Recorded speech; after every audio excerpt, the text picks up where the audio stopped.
जी hello दोस्तों, मैं हूं कमर चीमा। और दोस्तों, जिस तरह कि आप देख रहे हैं, मेरे साथ मौजूद हैं साजिद तारड़ साहब। तारड़ साहब, सबसे पहले तो आपके वक्त का बहुत शुक्रिया sir. My pleasure. Thank you. My pleasure, Jima. Thank you. Tarar साहब, 14 अगस्त के बाद पहली दफ़ा आपसे बात हो रही है। और हमने एक डिस्कशन तो थोड़ी सी की थी कि पाकिस्तान की क्या 14 अगस्त की जो हालात हैं। लेकिन मोदी साहब ने, आपको याद है कि बड़ी बात की करप्शन की। उन्होंने बात की जो जो फैमिली एंटरप्राइजेज हैं उनकी बात की। एक तो थोड़ा हमारे साथ वो भी अपने आइडियाज़ शेयर करें कि आप कैसे देखते हैं कि हमारे यहाँ तो करप्शन की बात करने वाले सारे ही हैं। 75 साल से करप्शन की बातें हो रही हैं, लेकिन करप्शन भी हो रही है। दूसरी तरफ तार साहब, हमारा जो कर्जा है वो ये जो हुकूमत है, ये तो 63 ट्रिलियन का कर्जा ले गई है। 2008 से लेके 2018 तक हमने 18 ट्रिलियन कर्जा लिया था 10 सालों में। और इस हुकूमत ने 15 महीनों में 18 ट्रिलियन कर्जा ले लिया है। तार साहब, हम कहाँ जा रहे हैं? 76वीं सालगिरह इस तरह मनाई जाएगी कि जो है वो कर्जों के अंबार लगा दिए। मेरा ख्याल है कि शहबाज शरीफ साहब अपना रैकेट मेंटेन रखना चाहते थे। उनके ऊपर पहले भी बहुत ज्यादा इस तरह के एलिगेशंस हैं कि पैसों के हवाले से, मनी लॉन्ड्रिंग के हवाले से, करप्शन के हवाले से। पता नहीं इन्होंने करप्शन की है या नहीं की, लेकिन कर्जा बढ़ा लिया है। 87 कैबिनेट मेंबर थे। और डार साहब, आज खबरें आ रही हैं कि मियां नवाज शरीफ दुबई में जब केयर टेकर गवर्नमेंट के लिए चीजें निगोशिएट कर रहे थे, तो उसमें मुसलसल उनका इसरार इसहाक डार साहब पे था उस पे। और साथ ये 18 ट्रिलियन का जो कर्जा है, ये सारी चीजें डांट मिलते नजर आ रहे हैं कि बड़ी कोशिश कर रहे हैं कि हमारा रिकॉर्ड खराब ना हो। हम अपनी जो हमारी प्रोडक्ट है, एक फैमिली जो आपकी हमारी इंडस्ट्री है, वो खराब ना हो। और मैं शर्मिंदा हूं इस बात पे कि 14 अगस्त वाले दिन यार ये केयर टेकर गवर्नमेंट चेंज हो रही है। मैं खासकर बात करना चाहूंगा कि मोदी साहब का जो 15 अगस्त को लाल किले से उन्होंने खिताब किया, मैंने वर्ड बाय वर्ड सुना, क्योंकि मेरे लिए 90 मिनट्स का उनका खिताब था। क्योंकि मैं उन लोगों में शामिल हूं जो हमेशा ये कहते हैं कि इंडियन मॉडल को कॉपी की जाए, ना सिर्फ इंडस्ट्री, ना सिर्फ एक्सपोर्ट, ना सिर्फ फॉरेन पॉलिसी, बल्कि मैं अब समझता हूं कि लीडरशिप। मैंने कई दफा कहा है और मुझे तनकीद का निशाना भी बनाया गया है कि मोदी साहब स्टाइल का लीडर हमें चाहिए, जिसके अंदर नेशनलिज्म जो डिलीवर करे। और वो मेरे लिए it was a wonderful speech Modi साहब की थी। उसमें मैं उसको भी डिस्कस करूंगा। केयर टेकर गवर्नमेंट के बारे में बात करूंगा। अपनी आजादी जो कि सो कॉल्ड, मैं नहीं समझता हम आजाद हैं। हमारे सिर्फ 10,000 लोग जो ब्रिटिश एजेंट हैं, उनमें से कुछ जो जिनको जमीनें दी गई थी, और कुछ जो CSS करके ब्रिटिश एजेंट बनते हैं, वो 10-15 हजार लोग या ज्यादा आप कर लें, वही आजाद हैं। दूसरे सारे कोई आजाद नहीं है। मेरे ख्याल में इस 14 अगस्त वाले दिन हमें आजादी मनाने के बजाय रोना चाहिए। 25 करोड़ लोगों को रोना चाहिए था इनको, और रो भी रहे हैं। इसमें कोई शक नहीं है कि आप ये बिल्कुल महसूस नहीं बात करनी चाहिए कि रो नहीं रहे। सिर्फ चंद लोग जो प्रिविलेज्ड हैं, जो पावरफुल हैं, जो पैसे वाले हैं, जो रियल एस्टेट एजेंट हैं, उनके अलावा दूसरा मुल्क जो है वो सरापा एहतजाज है। पेट्रोल की हालत आपने देख ली है, डॉलर की हालत आप देख रहे हैं, आप क्या हालात चल रहे हैं। Foreign policy doesn't have, you guys don't have it. Foreign policy, internal policy कोई नहीं है। करप्शन आज भी जोरों पर है। और जो नई कैबिनेट है वो हलफ लेने से पहले ही मुतनाज़ा थी। इस सारी चीजों में बात करते हैं, लेकिन सबसे पहले आजादी के बारे में बात करते हैं कि कायदे आजम साहब ने 15 अगस्त को यौम आजादी मनाने से इनकार क्यों किया था। उन्होंने 14 अगस्त को क्यों पिक किया था? क्योंकि एंटी कलोनियलिज्म उनका, साम्राज्य हुकूमतों के खिलाफ उनका एहतजाज था। 15 अगस्त को साउथ कोरिया, नॉर्थ कोरिया, और 9 अगस्त को जो, और 9 और 11 अगस्त को बम फेंका गया था जापान के अंदर। और उसके बाद यूनाइटेड एलाइज जो दूसरे सारे थे, उनकी विक्ट्री हुई थी। तो उसमें कायदे आजम साहब ने एहतजाज 14 अगस्त को पिक किया था, to show his anger against the साम्राज्य ताकतें, कॉलोनियलिज्म। लेकिन अफसोस कि आप आज भी कानूनी हैं। आप आज भी कानूनी हैं। आप आज भी आप कॉमनवेल्थ का हिस्सा है। और आपका कैपिटल इस्लामाबाद नहीं है, आपका कैपिटल लंदन है। आपके आज भी सारे फैसले दुबई, लंदन में और सऊदी अरेबिया में होते हैं। दुख वाली बात है, आप you are not independent any more. Not क्या एनी मोर से मुराद तो तब होता है कि आपकी आजादी किसी ने सलब कर ली हो, लेकिन आप तो आजाद हुए ही नहीं मेरे ख्याल में नहीं, दिस इज श्योर। आपने फाइलों में पाकिस्तान बनाया, और ये सिर्फ उन्हीं लोगों के लिए बना है जो लूट रहे हैं इसको आज भी। तो मेरे ख्याल में ये आपका सबसे बड़ा डिफरेंस। अब दूसरी तरफ, बॉर्डर की दूसरी तरफ मैं कंपैरिजन नहीं कर सकता, ना करूंगा। उसकी वजह ये है कि आपका कंपैरिजन भारत के साथ बनता ही नहीं है। लेकिन हाँ, एक जरूर बात है, जिस तरह मैं हमेशा ये कहता हूं कि आपको खबरें जरूर सुननी चाहिए, कोशिश करें, आप हो सकता है तो उनकी कॉपी करें। उन्होंने वहां पे ब्रिटिश कानून भी चेंज करने शुरू कर दिए हैं। अमित शाह साहब ने 3 मुख्तलिफ कानून जो थे उनके खिलाफ उन्होंने बिल पेश कर दिया है।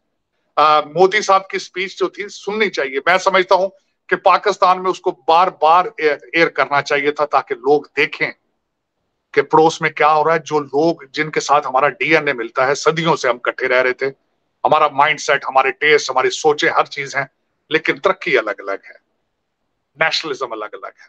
सुनना चाहिए था। उन्होंने अपनी तकरीर में जो सबसे बड़ी बात जो उन्होंने कही है, वो उन्होंने कहा है कि दिस इज मोदी की गारंटी है कि मैं अगली दफा इसकी भारत की इकानमी दुनिया की तीसरी नंबर इकानमी हूं।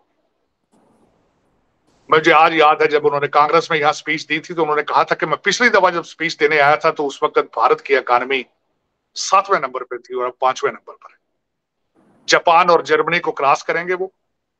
उन्होंने कहा ये मोदी की गारंटी है। फिर उन्होंने डिफाइन किया है कि इस वक्त जमहूरियत उनकी दूसरी पार्टी है, अपोनेंट। उन्होंने डिफाइन वो डेमोक्रेसी का जो फिक्रा इस्तेमाल किया उन्होंने कि by the people for the people. उन्होंने बताया है कि किस तरीके से डेवलपिंग कंट्रीज के अंदर जमहूरियत एक फैमिली एंटरप्राइज बन चुकी है। हम भी, हमारे राज्य पक्ष से देखें, दोनों पार्टियों में भरे पड़े। नून लीग वाले टिकट भी देते हैं जब अपनी फैमिली से खत्म हो जाए लोग, तो फिर दूसरे किसी को टिकट देते हैं। दूसरी तरफ हमारा बच्चा पैदा हुआ है, उसका नाम भुट्टो है, हालांकि नाम उसका जरदारी बनता था, लेकिन उसको भी प्राइम मिनिस्टरशिप उसको विरासत में मिली। तीसरा बंदा है, देख लें, वो कहता है मेरी 27 साल की एफर्ट है, लेकिन 27 साल से पीटीआई का चेयरमैन वो है, इंट्रा पार्टी इलेक्शन ही नहीं हुए, और तीनों की तीनों पार्टियां जो है वो फौज के पतन से पैदा हुई। तो मोदी साहब ने उसको भी आइडेंटिफाई कर दिया है कि उनका मुकाबला किन लोगों से, हमारा मुकाबला किन लोगों से है। आज की कैबिनेट आप देखें, आप हर बंदे को पता है बाप पार्टी किसने बनाई थी, कौन किसने बनाई थी, ऑब्जेक्टिव क्या थे। आज सारा बाप पार्टी है। जब वो सामने आ रही है, हर जो अंधा और नाबीना पाकिस्तानी है उसको भी पता है कि इस वक्त who's ruling, who's running, who's making the shots of Pakistan. अब मैं पहले जिस तरह बता रहा था कि पार्टी ये कैबिनेट बनने से पहले ही मुतनाज़िया है।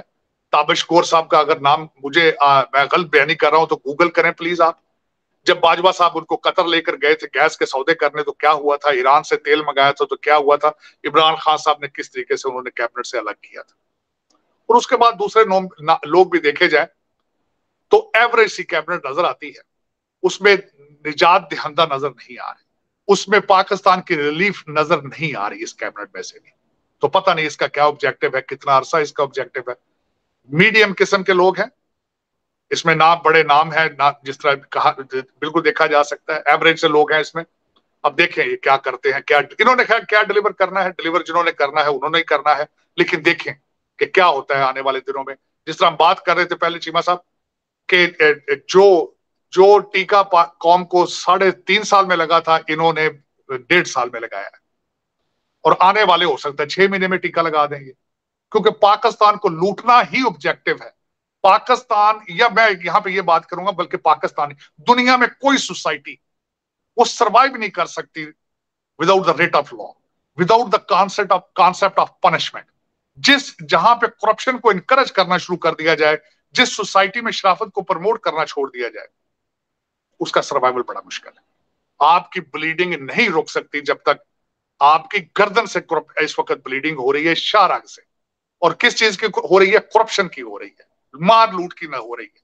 आज तक ये जिस तरह आज हम बात कर रहे हैं, आज कोई मर्दे मोमन या मर्दे हक या कोई पाकिस्तानी शहबाज शरीफ साहब से ये क्वेश्चन करे कि 18 ट्रिलियन डॉलर का हमारा जो हमारा कर्जा बढ़ चुका है वो कहां गया है, वो कहां लगाया गया है, कोई पूछने वाला है? आईएमएफ के पैसे आ रहे हैं तो वो कहां लग रहे हैं, कोई पूछ सकता है, कोई बता सकता है? नहीं, ना किसी की पूछने की शक्कत है, ना किसी की जवाब देने का उसके पास कोई जवाब देने के लिए जवाब है, और ना ही इस करप्शन को रोकने के लिए कोई किसी के पास कोई फार्मूला है। इकोनॉमिक फार्मूला तो खैर बहुत दूर की बात है, वो तो आपकी सोचों से, वो कहते हैं जिस तरह की अबव योर पे ग्रेड, लेकिन मेरे ख्याल में इस वक्त करप्शन का जवाब देने अभी तक भी हमारे हाफिज़े कुरान जो इस वक्त सबसे स्ट्रॉन्ग तरीन इंसान है पाकिस्तान में, वो भी अभी तक इस चीज का ना जवाब दे सके हैं, ना उनके पास कोई रोड मैप अभी तक उन्होंने कौम को दिया है कि मैं करप्शन को किस तरह रोकूंगा। ये बिल्कुल, ये एक बहुत बड़ा सवालिया निशान है। जिस तरीके से 9 मई के बाद जिस तरह क्रैकडाउन किया गया है, यहां से एक चीज नजर आती है कि इनके पास सलाहियत है घरों में घुस जाना, जेलें भरना, वीडियो टेपें बनानी, लेकिन अभी तक उसमें अभी तक उसमें कहीं विल शो नहीं की। ये जो चीमा साहब, मेरे लिए मैं समझता हूँ बहुत बड़ा एक क्वेश्चन। तारड़ साहब किसी वजह से मेरा ख्याल है डिस्कनेक्ट हो गया उनका। वो भी दोबारा ज्वाइन कर लेते हैं। चीमा बिल्कुल। साहब जी जी। जी जी तारड़ साहब बोले जी। जी, वो मैं मेरा वो जी डिस्कनेक्ट हो, लेकिन चीमा साहब आगे देखा जाए, अब मैं उसमें खासकर बातें करना चाहता हूँ। उन्होंने बड़ा मोदी साहब ने एक इंटेंसिव उन्होंने खिताब किया, जिसमें उन्होंने तकरीबन उन्होंने ना सिर्फ मणिपुर के हालात के ऊपर, उन्होंने पड़ोस के बारे में, उन्होंने इकानमी के बारे में, उन्होंने सारी चीजों को डिस्कस किया। मैं एक छोटी सी चीज अगले दिन आई केम अक्रॉस कि मोदी साहब जब अमेरिका के दौरे पे आए थे तो उन्होंने कहा था कि we need to bridge the tunnel in between two countries, America and India. अब मैं बताना चाहता हूं कि किस फुर्ती के साथ, किस तेजी के साथ इंडिया अमेरिका को टेक ओवर करने का उनका मंसूबा है, और उसमें कामयाब हो रहे हैं। American they are interested, America even interested in, क्योंकि अमेरिकन अपना इनका टैलेंट खत्म होता जा रहा है, और टैलेंट जो है वो सारा, मोदी साहब ने कहा था टैलेंट की टनल बनाएंगे। अब मैं वो बताना चाहता हूं कि टैलेंट की टनल किस तरह बन रही है। यहाँ पे स्टेट डिपार्टमेंट ने और भारत ने मिलकर, डिपार्टमेंट ऑफ एजुकेशन ने एक नई एजुकेशन पॉलिसी बनाई है कि यहाँ पे भारत से 20 यूनिवर्सिटीज को सिलेक्ट किया जाएगी, और वहां के स्टूडेंटों को 1 साल पहले वीजा दे दिया जाएगा, और जो वहां से आया करेंगे उनको 3 साल के लिए यहाँ पे वर्क काम करने की इजाजत दी जाएगी, और अल्टीमेटली 3 साल के बाद उनको ग्रीन कार्ड मिलेंगे या वापस जाएंगे। और इस वक्त अगर देखा जाए तो बहुत ज्यादा तादाद है इस वक्त हमारे भारतीय निजात लोगों की जो कनाडा, अमेरिका और ऑस्ट्रेलिया और इंग्लैंड से वापस जा रहे हैं। उसकी वजह यह है तनख्वाहें भारत की अच्छी हैं, उनकी तरक्की नजर आ रही है सामने, और वहां पे जब यहाँ से लोग जाते हैं, महंगाई कम है, सेविंग ज्यादा कर सकते हैं, और दूसरा जिस तरह की सर्विसेज वहां मौजूद हैं, ड्राइवर हैं, कुक हैं, आपके घरों में काम करने वाली हैं, तो वो हम जो भारतीय हमारे जो यहाँ पे लोग हैं, तालीम के बाद इस वक्त वो प्रेफर कर रहे हैं कि हम भारत जाके भारत की तरक्की का हिस्सा बने। वर्सेस मेरी कौम से 8 लाख लोग पिछले साल भागे हैं डिग्रियां लेकर, और जो पैदल भागे हैं वो उनका तो कोई हिसाब ही नहीं है। पैदल तो आज भी भाग रहे हैं टर्की के जरिए, जान तली पर रखकर भागते हैं, इस कयामत इस दोजख से भागते हैं जान तली पर रख के। कई जाके टर्की के पास समुद्र में डूब जाते हैं माओ के बच्चे। जो पार आ जाते हैं उनको फिर वो पहले तो रगड़े खाते हैं, फिर असेंबलियों के सामने खड़े होकर, एम्बेसियों के सामने खड़े होकर अपने ख्वाबों के लिए चीख रहे हैं, आज भी चीख रहे हैं कि पाकिस्तान, खान साहब ने जो उनको ख्वाब एक दिखाया था, बेचारे चीख रहे हैं उस्मान बुजदार को भूल कर, फिर भी वो बैसियों के सामने खड़े होकर चीख रहे हैं कि खान आएगा तो बनेगा नया पाकिस्तान। पता नहीं है पाकिस्तान किसने बनाना है। मेरे ख्याल में 1947, आप जिस तरह मैंने आपको पिछले दफा कहा था, you are still confused today and you are nervous, you are not sure either it's Islamic state और इट्स अ सेकुलर स्टेट।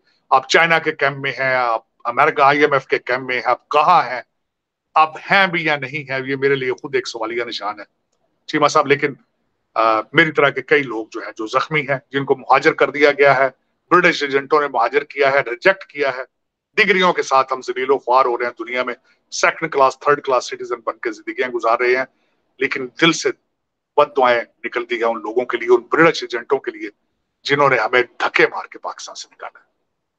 बिल्कुल, ये बड़ी तकलीफ दे बात है जो तारड़ साहब आप कर रहे हैं कि कईयों को धक्के मार के निकाल दिया और कईयों के लिए ऐसे हालात पैदा कर दिए, जिस तरह आपने कहा कि वो एम्बेसियों के बाहर जो हैं वो खड़े हुए हैं। और तारड़ साहब इसी बात को मैं आगे लेके चलता हुआ कि तारड़ साहब किस तरह ईसाइयों के साथ इस मुल्क में जो एक एक जिसे कहते हैं ना जेनोसाइड हो रहा है। फिर हम बात करते हैं भारत की, हम बात करेंगे किसी और मुल्क की कि देखें जनाब वहाँ पे ह्यूमन राइट्स वायलेशंस हो रही हैं। तारड़ साहब इस मुल्क के लोगों के अंदर कोई दिल नहीं। अभी तो अगले दिन वो श्रीलंकन को मार के जला के हमने राख कर दिया और भेजा, उसको करोड़ रुपया दिया कि जी ठीक है जी हमसे माफ़ी हो गई, माफ़ कर दें। तारड़ साहब कानून भी मौजूद है, अदारे भी मौजूद हैं, सारा कुछ मौजूद है। ईसाई रात को वो जो लोग हैं वो बेचारे उन्होंने एक खेतों में रात गुजारी है, खेतों में। तारड़ साहब उनकी तस्वीरें आ रही हैं, कितनी शर्मनाक बात है। हमने थोड़ा दिन पहले 14 अगस्त पे बड़ी तकरीरें की थी। आप कैसे आप तो सुने हैं स्टेट डिपार्टमेंट ने भी उस पर बयान दिया है, लेकिन कोई आप देखते हैं कि चीजें बेहतर होंगी या इसी तरह हम माइनॉरिटीज को खत्म करते रहेंगे?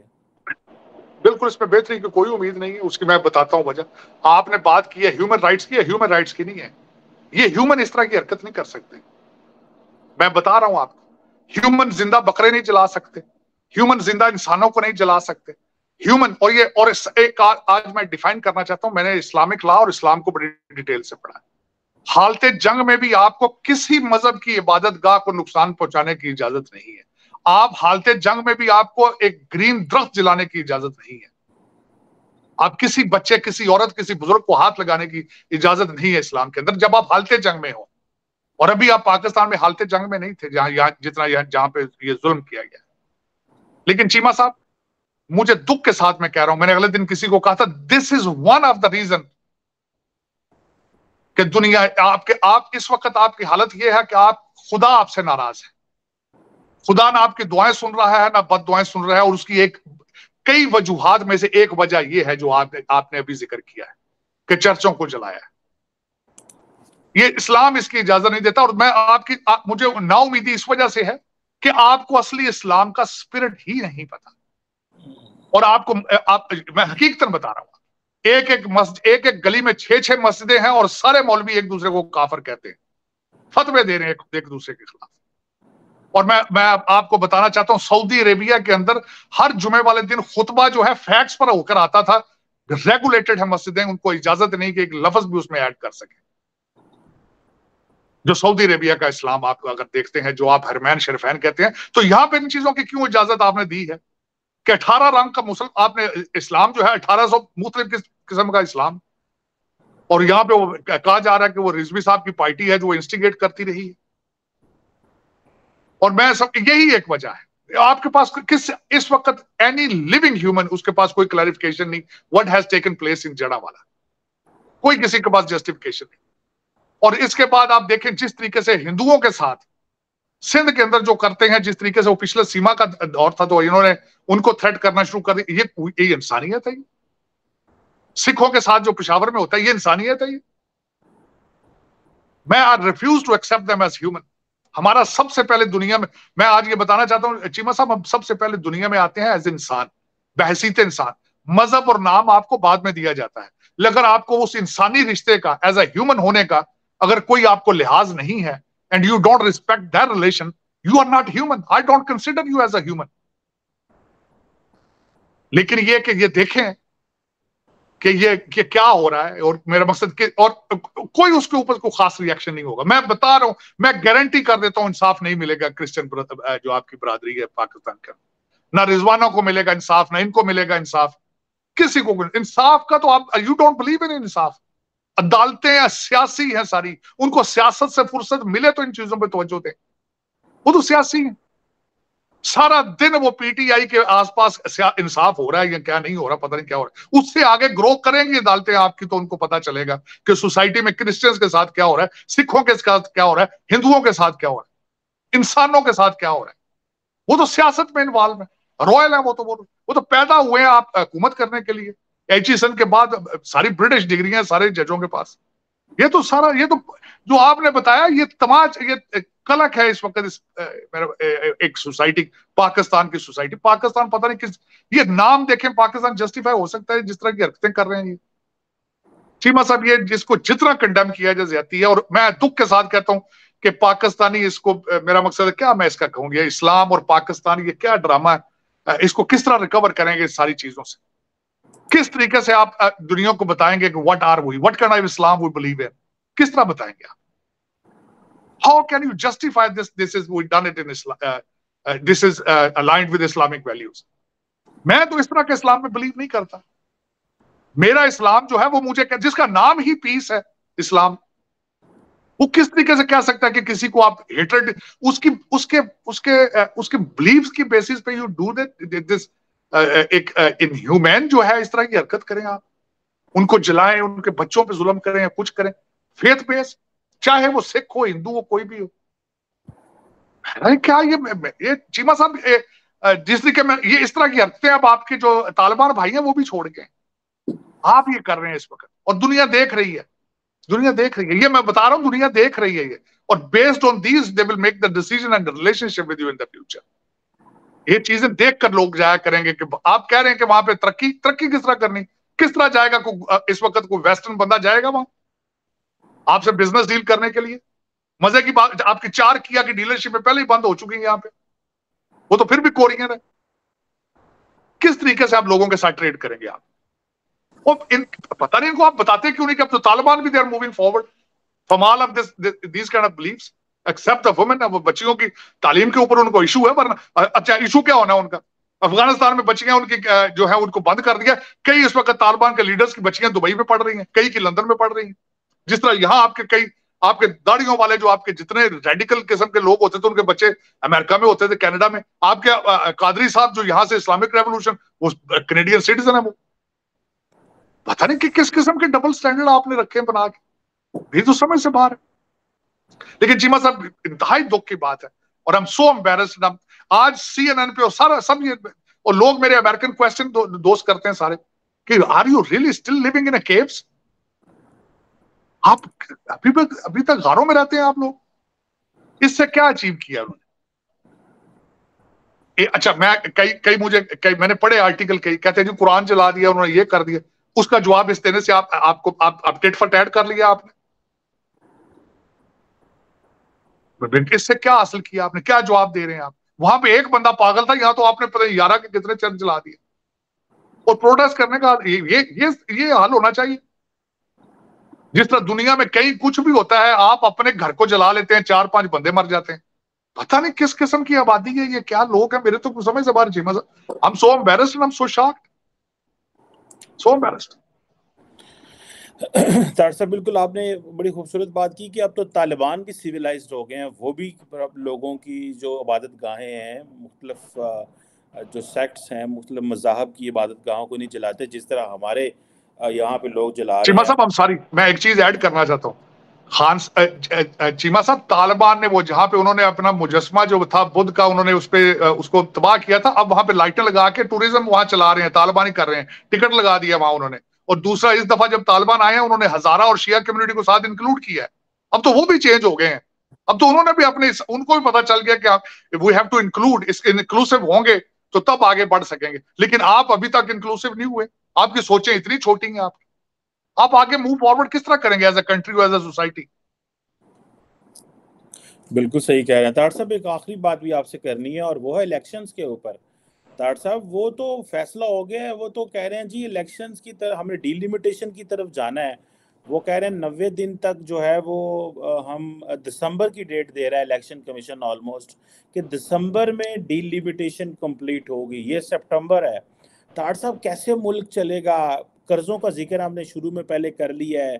ये केयर टेकर सेटअप है, इनके पास डिसीजन लेने की पावर्स नहीं है। IMF का पैकेज हमारे पास जो है वो ख़त्म हो जाना है। हम कैसे चलेंगे?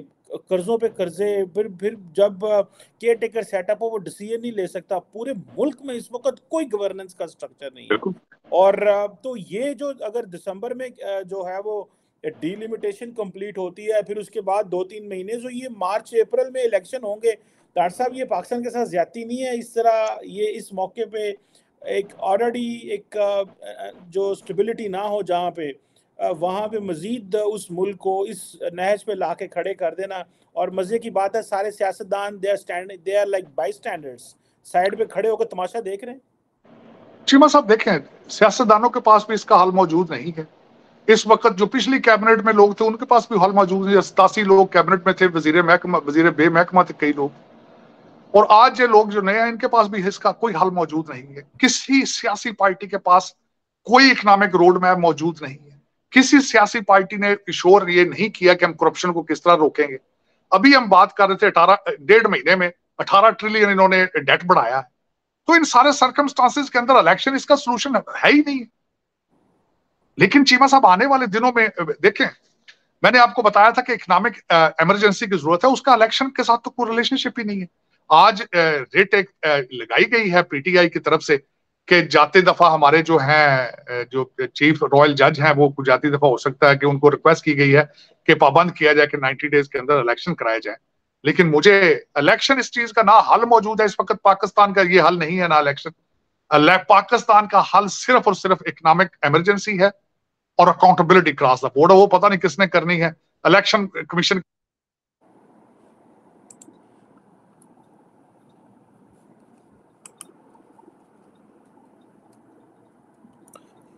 तार साहब की जो आवाज़ है वो जैसे वो बोलते हैं ना। चीमा साहब, जी जी जी जी जी बोले सर, जी बोलें जो। चीमा साहब, मैं जो मेरी इंफॉर्मेशन जो मैं मेरे मेरा इस वक्त जो मेरा एनालिसिस है कि आपकी टेक्नोक्रेट गवर्नमेंट होनी चाहिए। आज भी जो कैबिनेट आई है उसमें देखना चाहिए कि टेक्नोक्रेट कितने हैं। बड़े कम ही है अभी तक टेक्नोक्रेट जो, या पाए के टेक्नोक्रेट या quality of the their expertise, मुझे वो उसमें कोई इतनी क्लास नजर नहीं आ रही है अगर देखा जाए। चंद एक लोग उसमें ठीक हैं, बाकी इस तरह के लोग मीडियोकर किस्म के टेक्नोक्रेट हैं। लेकिन ये कि जिस तरह मैंने बताया था, इकोनॉमिक इमरजेंसी की जरूरत है, आपको अकाउंटेबिलिटी की जरूरत है, वो पता नहीं किसने करनी है, किस तरह होगी। क्योंकि इस वक्त आपकी सियासी पार्टियों के पास ना तो रोड मैप मौजूद है इकोनॉमिक का, और ना लॉ एंड ऑर्डर का है, ना करप्शन के खिलाफ उनका कोई प्लान है किसी का भी। और जो मेन फंडामेंटल आपकी जरूरतें हैं वो अभी तक किसी पार्टी, इंक्लूडिंग एस्टेब्लिशमेंट, इंक्लूडिंग आपके हाफिज साहब, किसी ने अभी तक कौम के सामने रोड मैप नहीं रखा। अब देखें ये रोड मैप कौन रखता है। इलेक्शन इसका हल मौजूद नहीं है मेरे ख्याल में। इलेक्शन अगले हुए भी तो मार्च तक होंगे, और जिस तरह की अभी तक आवाजें आ रही हैं कि अगले इलेक्शन में एक पार्टी को नाहल कर दिया जाएगा, उनसे इंतखाबी निशान भी नहीं उनके पास होगा, वही इलेक्शन जिस तरह के पहले माजी में होते रहे उस तरह के टूटे फूटे इलेक्शन उसी तरह के होंगे। मखलूत गवर्नमेंट होगी, इलेक्टेबल अपनी पार्टियों के सर्कल काट के मुख्तलिफ पार्टियों के जरिए एमएनए बन के पहुंचेंगे, लेकिन हल पाकिस्तान का कोई भी नहीं दे सकेगा। इसी तरह तड़पता रहेगा। आप कहते हैं मुल्क चलेगा किस तरह, मुझे पाकिस्तान चलता नजर नहीं आता, रेंगता नजर आ रहा है। इसी तरीके से रेंगता रहेगा। अब अल्लाह करे, मैं जिस तरह हमेशा ये कहता हूँ, अल्लाह करे कि हाफिज साहब, हमारे आर्मी चीफ साहब इसका हल निकालें और सही सहमत में डालें। देखें, सुना है कि वो अब इसके बाद निकलेंगे बाहर, दौरों पे आ रहे हैं, अपना जो मैंडेट या अपना रोड मैप बनाने की कोशिश कर रहे हैं। अल्लाह करे बेहतर हो, जल्दी करें, क्योंकि पाकिस्तान की ब्लीडिंग बढ़ती से बढ़ती जा रही है। बिल्कुल सही कह रहे हैं तार साहब, ये ब्लीडिंग बढ़ती जा रही है और ये क्योस का टाइम है। क्योंकि जैसे आपने भी बात की कि क्योंकि इलेक्शंस का भी नहीं पता, डीलिमिट इलेक्शन की कमीशन कितना टाइम लेगा, सुप्रीम कोर्ट कुछ नहीं कर सकती, लेजिस्लेचर मौजूद नहीं है, एग्जेक्टिव है और सिर्फ एग्जेक्टिव है, वो they are calling the shots. क्या करेंगे, किसको कितनी देर जेल में रखेंगे, किसको कैसे करेंगे, किसी को कुछ पता नहीं है। ज़ाहिर बात है, परेशानी का ये वक्त है। Thank you very much, Sajid Tar Sahab. It's always a pleasure talking to you. So, बहुत थैंक यू शुक्रिया। So much.